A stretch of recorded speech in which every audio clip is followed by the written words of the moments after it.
Cool. All right, well, thank you guys all for coming out. I appreciate you making the journey out here.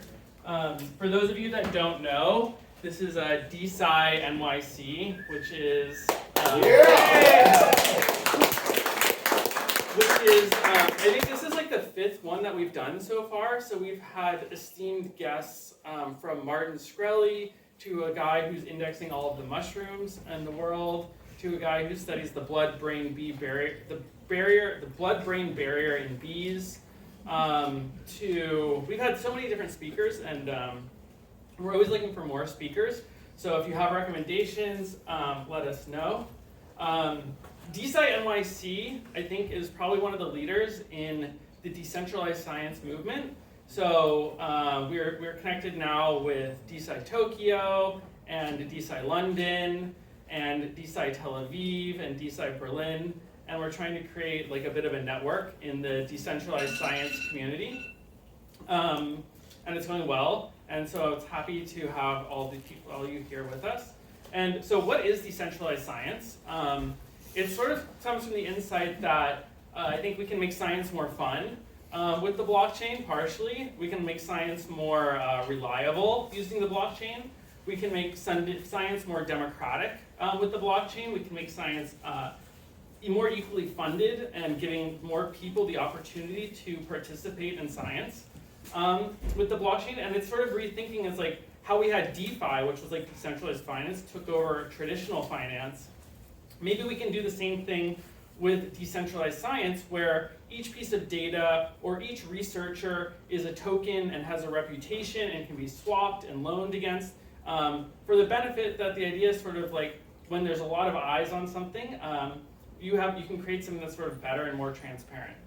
I will talk a little bit about the project that we're working on, which is DBDAO. And DBDAO is kind of like an Airtable for Web3, and it's used by a lot of decentralized science projects. So I'll just give you a quick demo of how it works here. It's very similar to like the way Airtable looks. So we have people that are using it to catalog every butterfly in the world, which is super cool. So someone creates a butterfly species, and then they send this link out to everyone in the entire world. And then the people then fill out this form. And every row, every butterfly species that's created is actually like an NFT. And that person is the owner of that data point. And what's cool is, so now they send this form out to people, and they say like, oh, I found a monarch because I'm from Santa Cruz, so I like monarchs. And then you can see when they created this monarch, you can go to OpenSea and you can buy and sell this individual piece of data. And you can see it has provenance on Avalanche. It's stored on IPFS. So that's an example of how it's used. But it's also being used by like other types of people as well. So HairDAO uses DBDAO.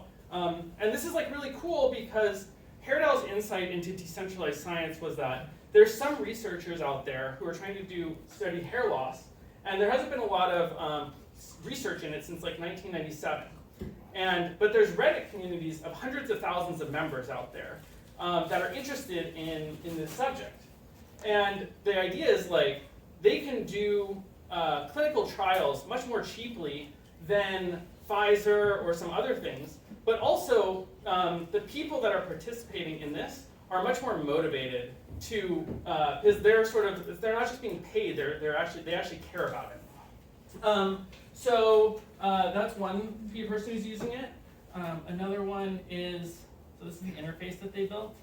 Another one is Altaflora. So they're using DBDAO to test out CBD's effects on kids with epilepsy. So this is something that like the FDA would never probably touch. But on like some of these forums, parents have found that CBD helps children with epilepsy a lot. And they're doing this like clinical trial to make sure that it works. So that's kind of it, how that works. And so what's cool is like the way it works is like everyone puts in their data, and then a drug company or someone comes to buy this entire data set. And when they buy the data set for like $1 million or something, the money is then split out to everyone who contributed a row of that data set. So it's a way of democratizing how wealth is sort of distributed. We can encrypt things. We can do the revenue. If you guys are interested in working together, if you have a science project, we have someone here who's working on nootropics. We have someone here who's doing it for social science. Reach out here and connect out. So thank you guys. Everyone file in. We can get a group picture here. Yay! Oh yeah. Smile, everyone! Yay! Oh, do you want to get here? Can we do a selfie? Yes. I'll take it. What do you think? Okay. Okay. So we have this amazing space here, and there's this cool company called Free Agency, and they have this really innovative business model where each person should have their own agent on their behalf who works to find them the best job. So do you want to? You're hired. Yeah. So first thing as you're coming, I'm Joe from Free Agency. What Free Agency is we bring Hollywood-style representation to tech town. So just like your favorite actor, actress, or athlete has an agent handling the back end of their career, we do the same for yours. So we are the Jerry Maguire of startup and tech town. So what does that mean? It means if you guys are hiring, please reach out to us. If you're looking to host more events, always welcome for the community. And if you're looking for your next opportunity, feel free to reach out as well. And with that, I'll pass back to Okay, Michael. yeah. And Joe's been super helpful. They've hosted many of our events here. They host a lot of Stanford alumni events, and they're always very. They're not like it's fun to host it here. Like some of the other places we've hosted, they're like, but here it's like very chill and relaxed, and it's like a home and it's like a bedroom or a dorm. You know, it's kind of like a dorm party. Thanks, So Joe. A lounge. Yeah. All right. Well, enjoy and come to the next one. Okay. I would like to introduce Ray, who will, she's our head of product at DBDAO, and she found our amazing speaker, and she'll introduce the speaker. Okay, thanks. Hello everyone, I'm Ray, and really glad you guys here. I know it's a packed night for everyone. And I'm an independent researcher for DeSci and also a contributor for DBDAO, the database, and also I'm a crypto investor right now. And I met William kind of last year, and his father. Yeah, he's been they are amazing, and they're William is the lead author of ERC-71. It's basically the standard of NFT. So I feel like it's really special to have William here because during the NFT week, NFT NYC is his birthday, right? So big plus to William.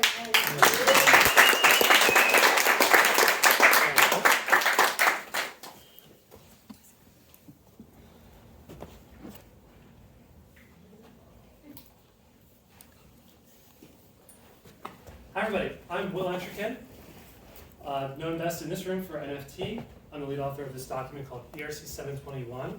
Back in the day, this explains what is an NFT, and if you're making NFTs, then you're following the specifications. So thank you on blockchain. Just some other openers out there. Maybe I noticed some people in here, so I just want to put some introductions. I worked at Google for a minute in the New York office, remotely, a long time ago, starting my career in open source. This is actually what kind of brought me into blockchain because my experience is creating open source communities and creating mentorship programs at open source communities. And then years later, I found blockchain. That's how I got in. I worked at the US Navy for a minute, and I do business in Philadelphia and Shanghai. So just a quick background about me. And today's talk is NFTs in science. This is a broad discussion. This is pretty entry level. Nothing's expected of you when coming in here. And we're going to have questions too at the end. So I just wanted to talk about an important part of data DAOs, NFTs in science, specifically data permission. The permission to use data. Okay. Bear with me for a minute. I'd like to show you a very close-up photo of a cervical cancer biopsy from 1951. Look at this. Scanning electron microscope photo. So this photo is a biopsy. That's an XKCD reference. Did we pick up on that? All right. So this is the most copied cell in biology. This cell, you're looking at it right here. This cell is used everywhere. There's a human cancer cell from 1951, and it has so many applications in biology. It's used for polio research, cancer, AIDS, anything that has something that's got to be tested with DNA or whatever. This is the basis across all of biology. And because it's a human cell, and humans are often the things we're trying to cure, right? This is the most important cell in biology. Where did it come from? It came from Henrietta Lacks. Henrietta Lacks presented to Johns Hopkins University in 1951 after childbirth with some pain in the womb. Doctors took a biopsy from the cervix and found this cancer cell, which they then passed around to other doctors. And if you've ever done cancer cell research, typically a nice warm sample will last 3 or 4 days. What they found is that this sample lasted a lot longer. It persisted. It is the first immortal cell. Does anybody know what telomere is? All right, awesome. 1 or 2. So when cells divide, there's this thing at the end, there's code in a cell. That's as technical as we're getting. There's code in DNA. The end of it doesn't matter. And when you cut it a bunch of times, the end kind of trails off. This one doesn't. You can keep cutting it and make perfect copies forever. So this is the first immortal cell line. Really important. Great commercial applications. People made a lot of money off of this. And they found out after days, weeks, years, this cell was just going so strong. We're still using it today. Billions in dollars of sales of this. So now, her descendants are coming back and they're saying, well, wait a minute. Oh, key part of the story, where the cell came from, never got consent from her to use this or sell this cell. Now, this was 1951. There's a couple things you need to know about 1951. One, black people were given free medical care in Johns Hopkins University, and there was a segregated system back then, and they did different things then that they don't do now. 2, it was common practice to take cells without permission. They would never do this now. And the people that are selling her cells acknowledge that they wouldn't do this now, but they're doing this now. So these are 2 things you need to know about history. Okay, so now, her family comes in and says, well, wait a minute, we would like to be participating in the decision-making of the usage of these cells. Oh, and guess what? They're descendants, so it's also their cells too. If you've ever signed up for 23andMe, or your dad, or your mom, or your grandparent, that's you too. So you're all signed up in this together. So if her family has a stakeholder, if they're stakeholders in this cell line, and they're talking about participating in the science, is this the first data DAO? This is the first and largest data DAO, is this cervical cancer cell from 1951. They're currently suing Fisher for $250 billion in back royalties on this cell. And that is one of about 47 lawsuits that they're currently working on. So, go strong, right? They've got a great negotiator on this. But I want to tell you about this because this is a DAO. Decentralized, autonomous organization. Who is decentralized? It is the family members. Autonomous. Nobody else is telling them what to do, and they're organized. They're very organized. So the best way to understand the world is to compare to things that you already know. This is from 1951. No technology needed to understand here. Can we use NFTs for data permission? So I wanted to talk about, let's formalize this. So we've got family members, and they've got permissions. They would like to permit usage of these. They're called HeLa cells. That's the name of this cell. So they just abbreviated her name, HeLa. Henrietta Lacks, HeLa, right? So HeLa cells. And so every time that these are used legitimately with the family's consent, they tokenize that. And by tokenize that, I mean they write it down in a record. They put it in a ledger. This is an NFT. It is a unique item in a ledger. I mean, it can be written on this chair, and it could be in Excel, it could be written on a piece of paper. That's a ledger. That is an NFT. We can also do NFTs on the blockchain. That's cool too. Formalizing further, we need to be able to prove that we have to prove these attestations. There's a permission granted. So if you are using this cell for research and you are permitted by the council, you want to know that. If you're doing an ethics committee review with your school, and they're like, oh yeah, we don't want to use stolen cells from somebody, civil rights issues from 70 years ago, and you're like, oh no, they approved it. How many times have you had to prove to your ethics council where you got your stuff from, right? I hope, no? Oh, that's a problem. Guess what? That's changing. And we're going to start demanding these things. Now, this is a pretty high profile cell, so if they say it's true and they put it on their website, that's gold. But for some of these less visible projects, You want to have that somewhere. Blockchain, a website, anywhere, an email chain that you can copy, paste, improve, but you want something. So I just want to formalize this. These attestations, when you have permission to use this data, it may or may not be transferable. NFTs may or may not be transferable. NFTs can be on blockchains, NFTs can live in Excel. I'm a very practical guy. I want these applications to work, so I'm not telling you to use blockchain or Ethereum or ERC 721. I just want you to make better systems and attribute where attribution is due. Who do science DAOs benefit? Well, in this situation, we've got her family, right?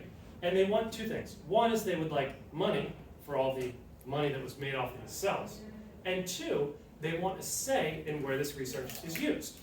They say, oh, we want you to run it by us. Why are you using these cells? What types of outcomes are you working on? We want to know. Many people, now that they're aware of this, there's been documentaries and books on this, and they like to give credit.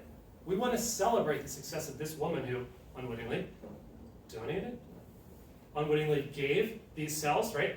And helped polio, AIDS vaccines, all types of things were possible because of this. And this family has an interest in just recognizing that.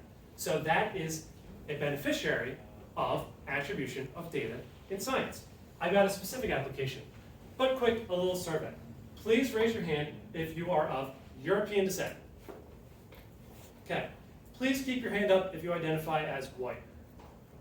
Okay, this is science, so we can say these things. Okay, if your hand is up, you are overrepresented in pharmaceutical research. You are overrepresented in DNA research and therapies that are based on DNA. That is a problem.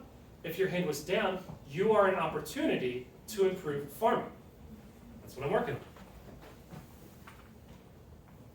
Here's an example. This is something I did with a client, not current client. This is called Somos.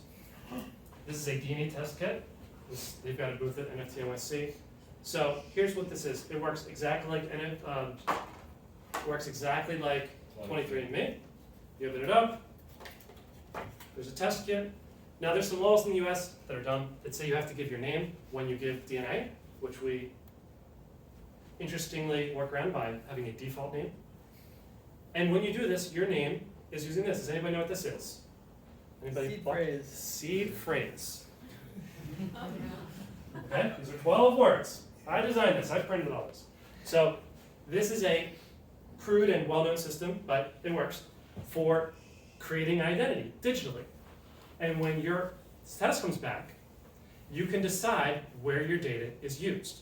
Now this system is specifically for people of Latino descent in South America, specifically indigenous folks. Indigenous, so they have a very strong concentration of a specific gene pool, which is great for pharma.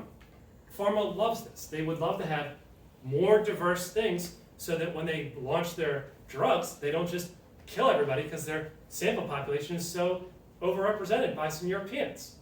They want to have more indigenous, specific people. This allows that. Now, we're not just taking their data.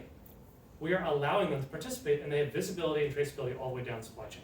Let's go, right? So let's do this type of stuff in more places. This is just one mighty example of what is possible with data DAOs and supply chain traceability of data, specifically DNA. All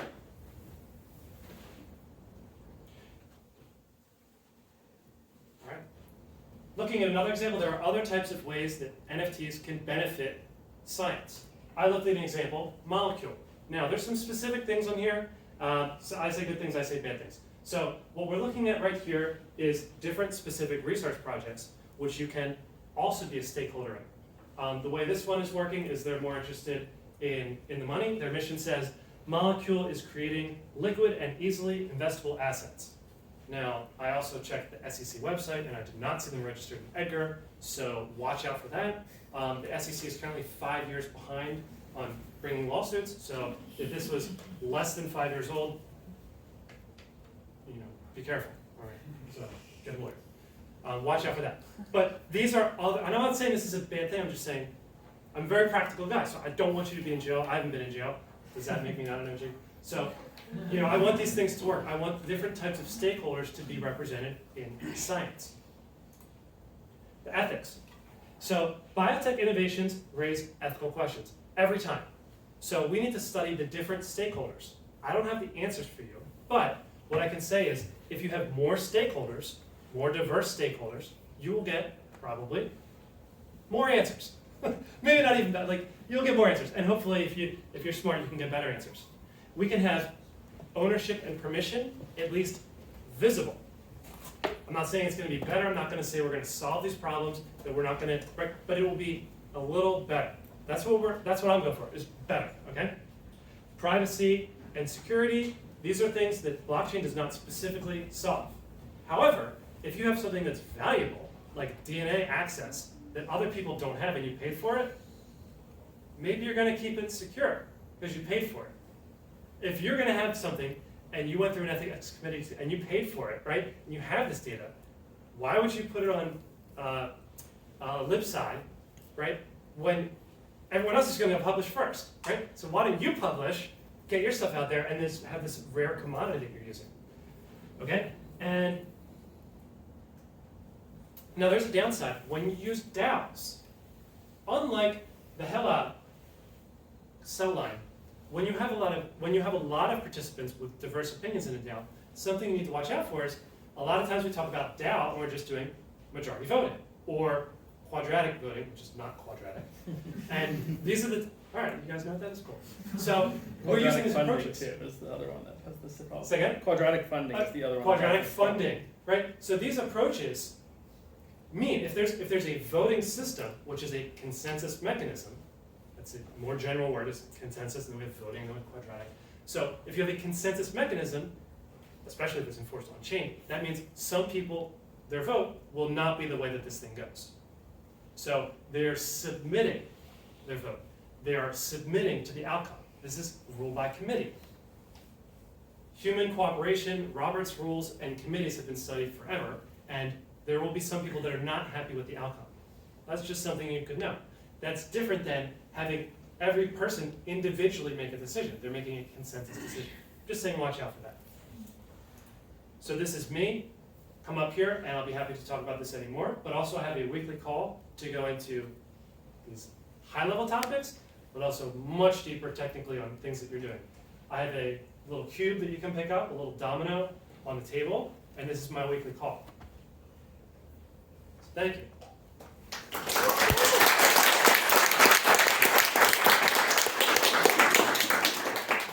But I have one more thing. So, getting a little more technical, I did want to bring some original research today and give you something that we could take home and use for data science. Now we're getting nerdier. All right, let's go. So, this is something on GitHub. I've got code. Let's talk about this. This is a simple template for SQL databases. Who does not use SQL for your data science? Okay, let's go. Who uses graph for data science in medical research? Zero. No one. Okay, we always SQL. This is an example of a SQL database running SQLite that you can run locally, and I've got a demo up here, so come on up, I'll show it to you, but not on the screen, where everything that you do creates an audit trail result. So every record that you put in, every record that you modify has an ID, and these IDs add up. Does anybody else know another type of database that has immutable records that are append only?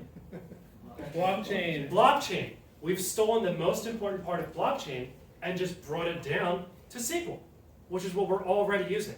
So this example shows you how to do that automatically with triggers, too nerdy, with triggers so that you can have an append-only database. Append-only databases, some of the magic things of blockchain that you know, how do you quickly summarize information in a blockchain where you can expose some of the information, but not all of it? How do you summarize anything? Hash it. You can hash it. What is hashes of hashes? Merkle root. Merkle hashes, Merkle trees. So this allows us to have a database where we expose some of it. And again, you don't need blockchain. If you're working in big pharma, you don't need to prove, you don't need to go to legal and say, we're going to do a blockchain project. You go to your data people and like, we're going to do a SQL project. And that's how you get things passed. You take the smallest knife and you make an incision. So I've got an example of that, of where if you've got these blockchain ideas and you actually want to use them, do them with your existing team. Don't go through legal and reviews. If anybody's in a big company here, I make these solutions happen too. So I want to give you the tools that are the easiest things. I've got a little GitHub repo open. You can study that. You can play it. If you use Mac, it has SQLite 3 built in. So you don't have to download anything. And again, you can show up here and you can check it out yourself.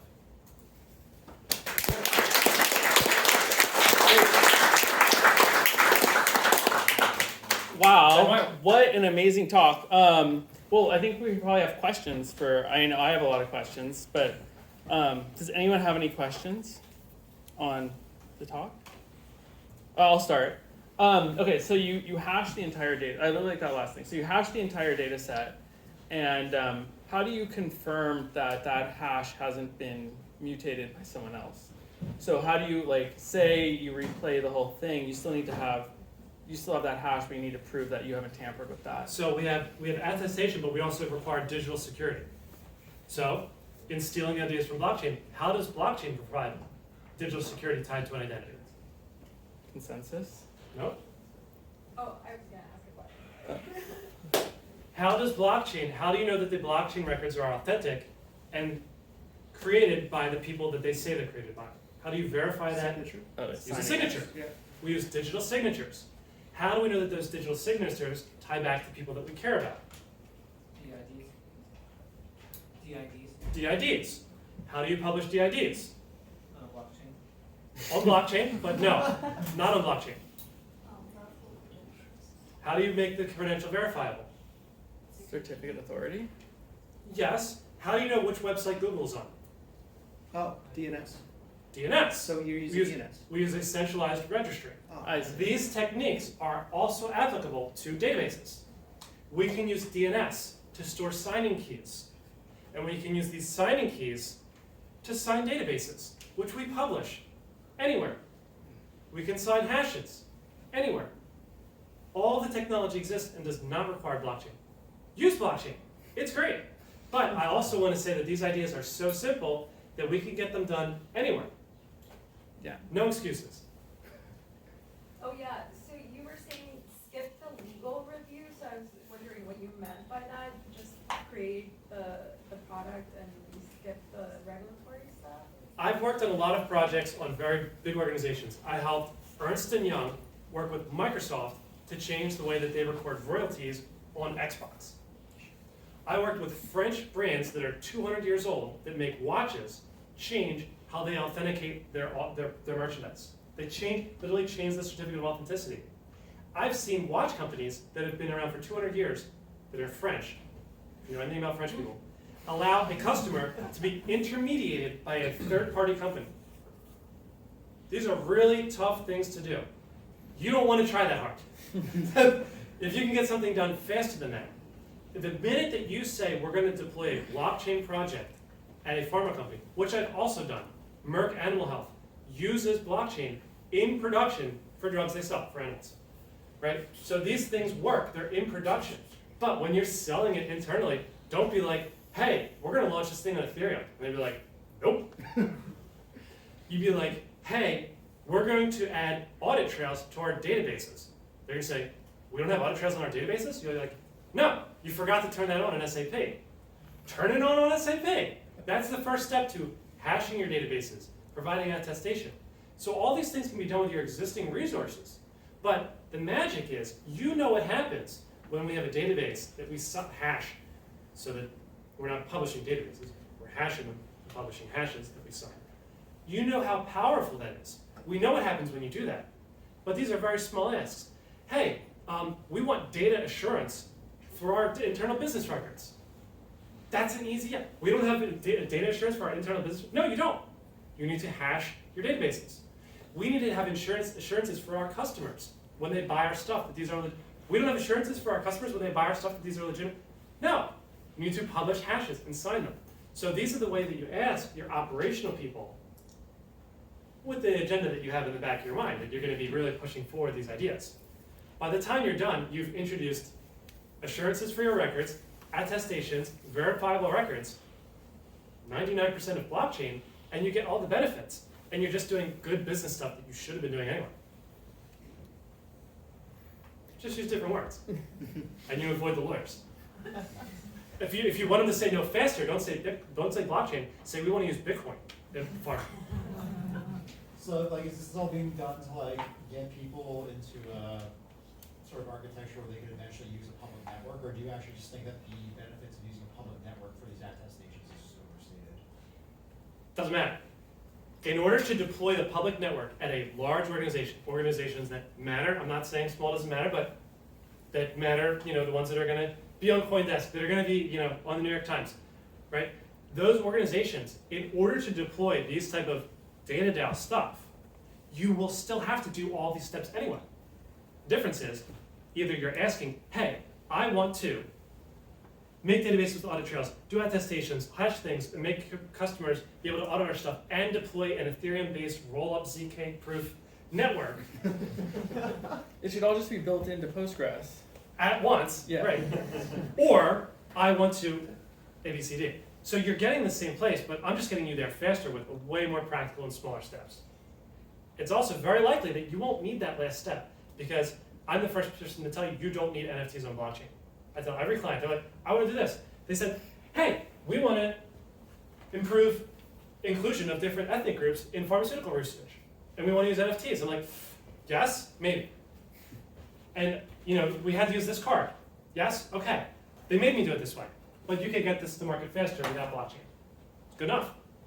So all I care about is improving medical outcomes for a diverse population of people, because that is their mission. I support that, and they just happen to want to do A, B, C, D, E, F all at the same time, which is good too. All right, it's probably a silly question. Nope. Which part of this is actually the ERC 721 part?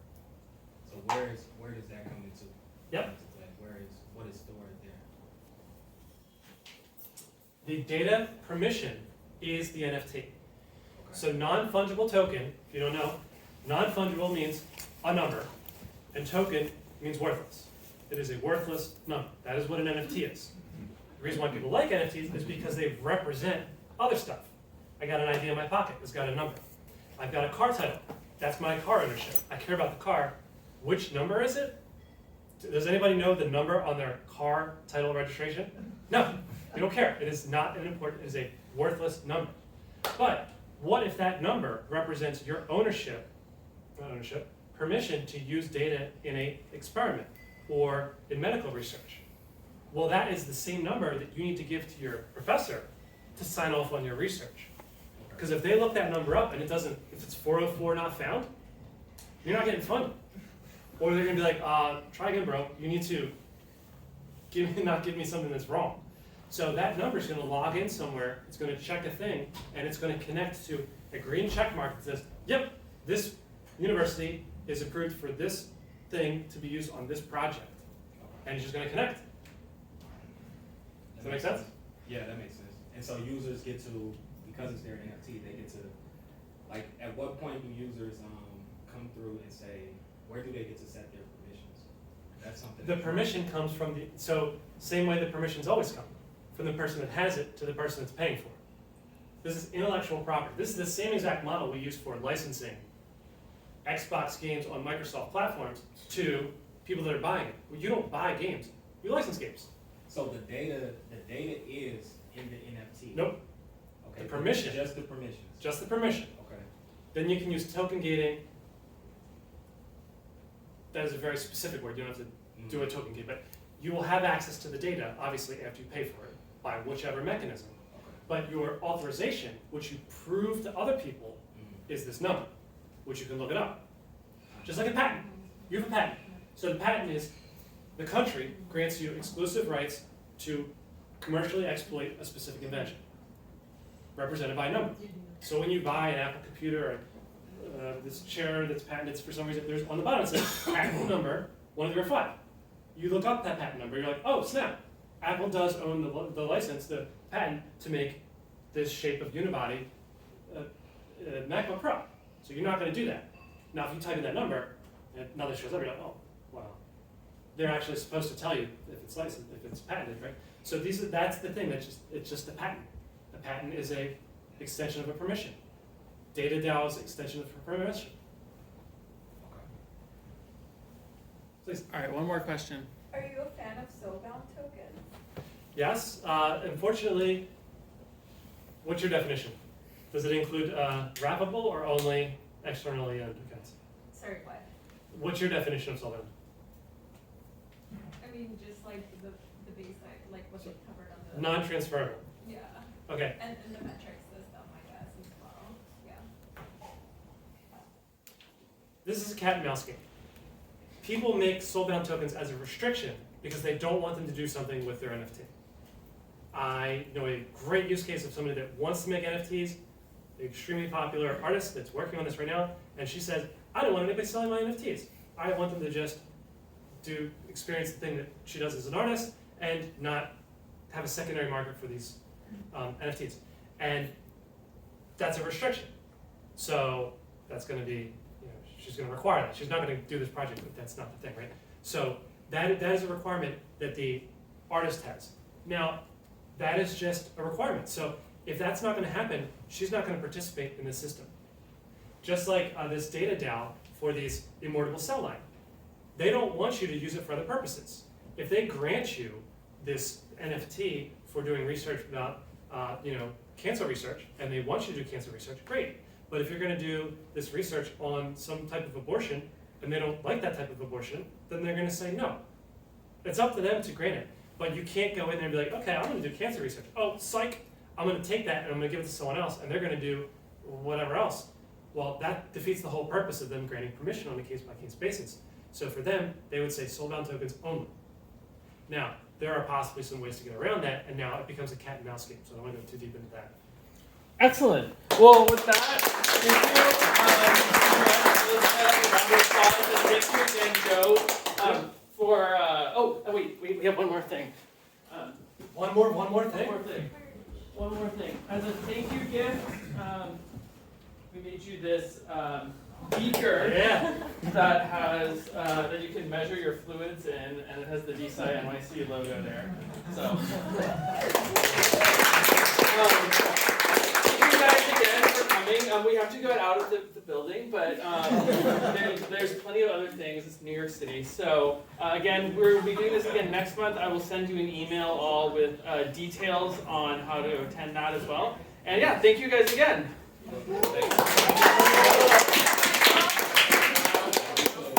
DP's not fired, it worked.